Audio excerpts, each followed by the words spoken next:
नमस्कार प्यारे साथियों, आपका स्वागत है हमारे यूट्यूब चैनल में।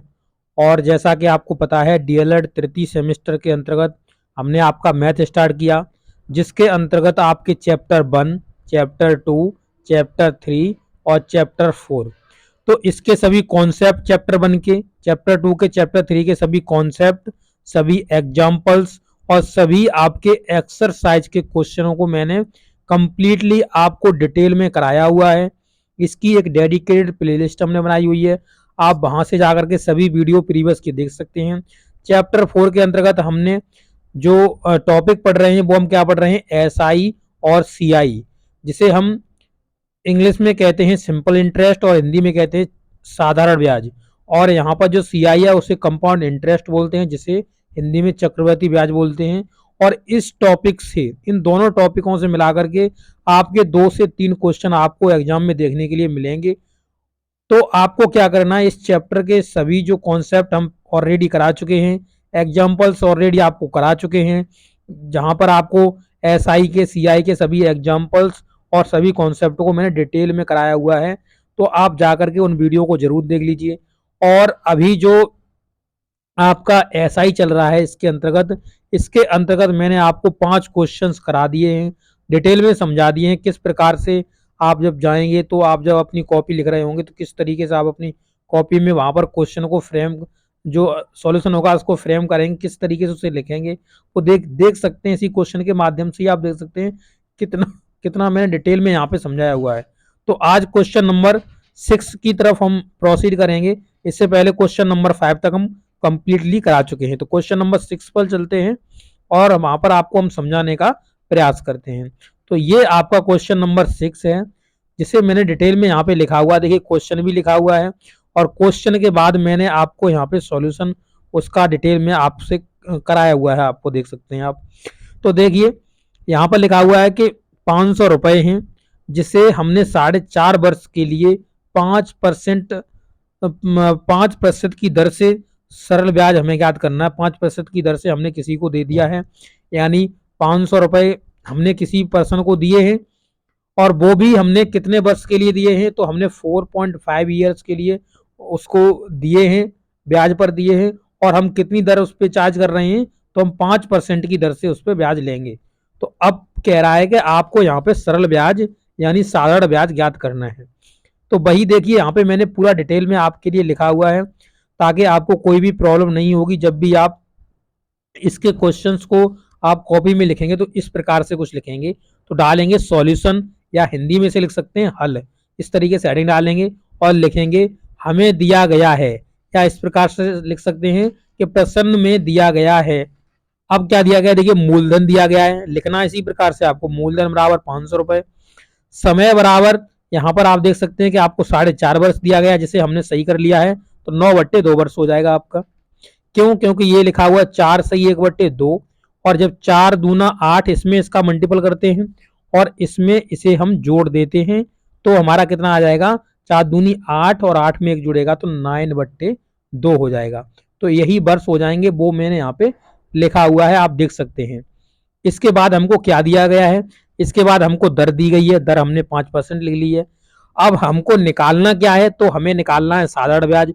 उसके आगे हमने क्वेश्चन मार्क लगा दिया है, क्योंकि हमें ये निकालना है। तब हम क्या करेंगे, तब प्रयुक्त सूत्र का प्रयोग करेंगे, यानी इस सूत्र का हम प्रयोग कर रहे होंगे, साधारण ब्याज बराबर मूलधन गुणा में दर गुणा में समय बट्टे में 100। अब इस जो आपका फॉर्मूला आपने लिखा हुआ है, इसको आप वहां एग्जाम में जब आप कॉपी लिख रहे होंगे, तो इसे आपको कोष्टक में बंद कर देना है। किसमें, इस तरीके से आपको इस जो क्वेश्चन लेना है, इसका जो फॉर्मूला लिखना है, इसे इस तरीके से कोष्टक में बंद करके आना है और इसके बाहर लिख देना है इससे, मतलब इस फॉर्मूले से हम स्टार्ट कर रहे हैं।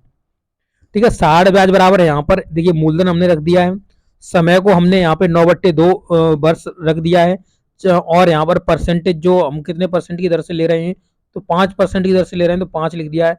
इनटू में 1/100 क्यों लिखा है, क्योंकि बट्टे में 100 होता है, इसलिए हमने 1/100 लिखा हुआ है। इन दोनों जीरो से हमने इन दोनों जीरो को काट दिया है।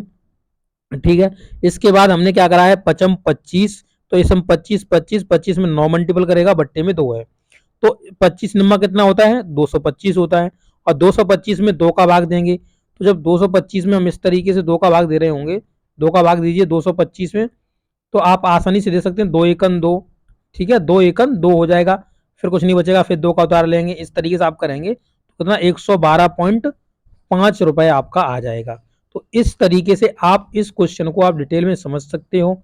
यहाँ पर मैंने आपको डिटेल में समझाने का प्रयास किया है, आपका एक भी डाउट नहीं रहने वाला है। चाहे आप बेसिक से सीख रहे हैं, आपको कुछ भी पता नहीं है, तो भी आप यहाँ से मेरे यहाँ से बहुत अच्छी तरीके से सीख सकते हैं। यहाँ पर मैंने आपको सब कुछ डिटेल में बताया हुआ है। अब क्वेश्चन नंबर 7 की तरफ प्रोसीड करेंगे। तो इसमें कुछ मिस्टेक हो गया था, इसलिए मैंने यहाँ पे इस क्वेश्चन को बाहर फिर से लिखा हुआ है। तो आप देख सकते हैं क्वेश्चन नंबर 7 ये है। देखिए, आप देखिए इस क्वेश्चन के अंतर्गत देखेंगे क्वेश्चन में क्या कहा हुआ है। देखिए, तो यहाँ पर आप देख सकते हैं 182 रुपए हैं आपके, एक वर्ष 95 दिनों के लिए इसे ब्याज पर दिया जा रहा है, जिसकी जो दर लगाई जाएगी वो 2.1/2% की दर से, और यहाँ पर आपको साधारण ब्याज याद करना है। अब सॉल्यूशन किस तरीके से लिखेंगे, देखिए सॉल्यूशन लिखेंगे या हल लिखेंगे, हेडिंग डालेंगे, उसके बाद लिखेंगे हमें दिया गया है मूलधन बराबर 182 रुपया, और हमें प्रतिशत जो दर दी गई है वो 2/1/2 दी गई है, 2/1/2। जब इसे हम सही करेंगे तो 2 का 2 में मल्टीपल करेंगे तो कितना हो जाएगा 4, और 4 में 1 हम जोड़ देंगे तो कितना हो जाएगा हमारा 5/2। तो 5/2%, तो वही देखिए यहाँ पे मैंने 5/2% लिखी हुई है। इसके बाद हम समय को सही कर लेते हैं। तो देखिए समय दिया हुआ 1 वर्ष 95 दिन। अब इसे हम सही कर लेते हैं। देखिए 1 वर्ष में कितना दिन होता है, तो होता है 365 दिन होता है। 95 दिन ये भी हमने जोड़ लिए, तो कितने हमारे हो गए 460 दिन हो गए हमारे, जो कि इसने टोटल दिया हुआ है। अब यहाँ पर हमें साधारण जो सरल ब्याज है वो हमसे निकलवाया है, वो हमने यहाँ पे सरल ब्याज आपका लिख दिया है। अब देखिए यहाँ पे हम फॉर्मूले का यूज करेंगे और इसके आंसर को आसानी से निकाल लेंगे। देखिए यहाँ पर आप देख सकते हैं साधारण ब्याज बराबर मूलधन गुणा में समय गुणा में दर बट्टे में 100 से। तो इससे हम सॉल्व करने जा रहे हैं इस क्वेश्चन को, ठीक है। तो इसे आपको क्या करना, जब आप एग्जाम में रहेंगे तो आप इसे कोष्टक में बंद कर देंगे। किसमें बंद कर देंगे, इस जो फॉर्मूला आप लिखेंगे इसे आप कोष्टक में बंद कर देना आपको इस प्रकार से, ताकि एग्जामिनर को लगे कि हाँ बच्चे ने एक अच्छे ढंग से लिखा हुआ है, हम इसके नंबर नहीं काट सकते हैं। अब देखिए यहाँ पर देखिए हमने 182 रुपये लिख दिया इसका, आप देख सकते हैं यहाँ पे 182 रुपये इसका जो मूलधन है। उसके बाद देखिए 460 दिन हैं और हमें इसे वर्ष में कन्वर्ट करना है, यानी 460 दिन हैं और इसे हम वर्ष में कन्वर्ट करना है, तो हम किससे भाग देंगे 365 से हम इसमें क्या कर देंगे भाग कर देंगे। तो इस तरीके से ये वर्ष बन जाएगा। उसके बाद यहाँ पर 5/2 आपकी जो दर है वो लिख दी है, और 1/100 यानी जो आपका फॉर्मूले में होता है वो हमने यहाँ पे लिख दिया है। अब इसे आप सॉल्यूशन इसका करेंगे तो इसमें काट पीट करेंगे तो फिर आपका आ जाएगा। देखिए यहाँ पर हमने काट दिया, देखिए 5 से इसको काट दिया 365 को, तो ये 73 बार कट गया, ठीक है ना। अब 73 बार कट गया है। अब ये आप देख सकते हैं कि यहाँ पर हमने एक जीरो से एक जीरो ये काट दिया है, एक जीरो काट दिया है। अब 2 से हमने क्या करा है, 2 से हमने इस 2 से हमने ये वाला 182 रुपया काट दिया है, तो हमारा 91 रुपया बच गया, यहाँ पे काट दिया।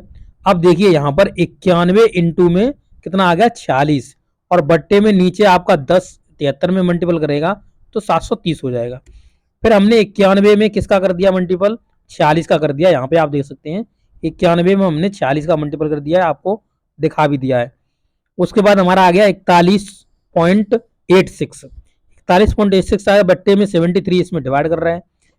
फिर देखिए हमने यहाँ पे पूरा डिवाइड किया हुआ है, आप देख सकते हैं इस क्वेश्चन में। तो हमने 73 का डिवाइड दिया है, तो हमारा कुछ निकल के आया है 5.734% के समथिंग। तो वही यहाँ पर अप्रोक्स में आपका ये निकल के आ गया है पूरा कितना 5.73, और इस तरीके से आप इसको निकाल सकते हैं और आसानी से आप इस क्वेश्चन को सॉल्व कर पाएंगे। अब क्वेश्चन नंबर 8 देखिए। देखिए क्वेश्चन नंबर 8 के अंतर्गत आप देखेंगे तो यहाँ पर देखिए क्वेश्चन 8 में क्या कहा हुआ है कि 1020 रुपए की राशि है, यानी ये मूलधन है आपका। अब कह रहा है कि 12 जनवरी से लेकर के 26 मार्च तक, 12 जनवरी से 26 मार्च तक की बात की गई है, 3% की दर से इस पर ब्याज लगाएगा, तो साधारण ब्याज बताइए। तो अब यहाँ पर जो प्रश्न में हमें दिया गया वो हम लिख लेंगे। देखिए सॉल्यूशन लिखेंगे, फिर लिखेंगे हमें प्रश्न में दिया गया है और इसी प्रकार से सेम टू सेम कॉपी में लिखेंगे जाके। देखिए मूलधन बराबर 1020 रुपया मूलधन दिया गया है। समय हमें कितना दिया गया, तो देखिए जनवरी 12 जनवरी से लेके 26 मार्च तक की बात करी गई है। तो अब हम इसमें देख लेंगे कि हमारे कितने महीने आते हैं 12 जनवरी से लेके और 26 मार्च तक। तो देखिए जनवरी का महीना, फरवरी का महीना और हमारा मार्च का महीना, इन सबको जोड़ेंगे तो देखिए जनवरी में कितने दिन शेष रह गए हैं। तो जनवरी में टोटल कितना हो चुका है, 12 डेज तो पास हो चुका है, यानी 31 में से हमको 12 दिन घटा देना है। जब हम 12 दिन घटाएंगे तो कितना दिन हमारे पास बचेगा, 19। तो यहाँ पर घटा के लेना है और लास्ट में जितना दिया गया उसे उतना ही रखना है। ये चीज आपको याद रखनी है। तो इस प्रकार से आप जब इसका सॉल्यूशन कर रहे होंगे तो आपके जो टोटल डेज निकल के आएंगे, आप देख सकते हैं यहाँ पे जो टोटल डेज हैं आपके वो कितने हैं। तो देखिए यहाँ पे टोटल डेज आ गए 73 डेज आ गए इसके पूरे टोटल हुए। सो अब दर कितनी दी है, 3% दी है, तो दर भी लिख दी हमने। अब यहाँ पर हम लगा देंगे किसको, फॉर्मूले को। तो यहाँ पे देखिए साधारण ब्याज बराबर मूलधन गुणा में दर गुणा में समय बट्टे में 100। जब इसे बार बार लिखेंगे तो आपके दिमाग में छप जाएगा ये फॉर्मूला, आप कभी नहीं भूलेंगे। अब साधारण ब्याज बराबर हमने लिख दिया 1020 रुपए थे हमारे पास, 73 दिन थे और 73 दिन में के लिए हमें इसे वर्ष में कन्वर्ट करना था। तो 73 बट्टे हमने 365 का इसमें भाग दिया हुआ है, आप देख सकते हैं क्वेश्चन में। उसके बाद हमने इसे काट पीट लिया है, सॉल्यूशन करा है इसका। तो जब हम काटेंगे इसे तो अब देख सकते हैं कि यहाँ पर हमारा आया 204 मल्टीपल में 3 बट्टे में 100। और जब इसे हमने आगे इसे वेरीफाई, मतलब इसे हमने 3 का मल्टीपल कर दिया इसके अंदर, तो आपका 612 आ गया। और 612 में 100 भाग लगा रहा था, 100 भाग लगा रहा था। तो आप पीछे से ले जाकर के, जितना जीरो है इसके ऊपर 100 भाग लगा रहा है ना, तो आप पीछे से ले जाकर के इस पर पॉइंट रख दीजिए। तो 1 2, तो 2 के बाद आपका पॉइंट रख जाएगा, तो 6.12 रुपया ये आपका हो जाएगा साधारण ब्याज। तो इस तरीके से इस क्वेश्चन को आप डील कर पाएंगे। तो ये वीडियो ज्यादा लंबा ना हो जाए इसलिए मैं इसी क्वेश्चन तक रहने दूंगा। अगले वीडियो में आपको क्वेश्चन 9 से स्टार्ट करूंगा और पूरा डिटेल में समझाऊंगा। तो आशा करते हैं आपको ये वीडियो बहुत अच्छा लगा होगा, आपको ये लिए हेल्पफुल रहा होगा। अच्छा लगा तो अपने दोस्तों के साथ जरूर शेयर करना, इस वीडियो को लाइक भी करना। और जहां तक मेरा प्रयास रह रहा है, मैं आपको बहुत ही डिटेल में पढ़ा रहा हूं, ताकि अभी तो आप मान लीजिए सेमेस्टर परीक्षा देंगे, इसके बाद आप यूपी टेट करेंगे, यूपी टेट के बाद आप एस टेट करेंगे यानी सुपर टेट करेंगे। तो उसके लिए भी अगर आप अभी अच्छे से पढ़ ले रहे हो ना, तो आपको कभी पढ़ने की जरूरत नहीं है यूपी टेट और सुपर टेट के लिए। अगर आप अभी से अच्छे से पढ़ ले रहे हो, आप अपने सभी सेमेस्टर के जो भी मैथ है, मैथ का सेक्शन अच्छे से पढ़ लीजिए। आपको सुपर टेट के लिए पढ़ने के लिए अतिरिक्त कहीं से जरूरत नहीं पड़ेगी, आप इसे ही कंप्लीट कर दीजिए। इससे ही आपका टेट और सुपर टेट दोनों में ये आपका पूर्णतः काम में आएगा। तो आपका वीडियो देखने के लिए धन्यवाद। वीडियो अच्छा लगा तो जरूर अपने दोस्तों से शेयर करना। Thank you.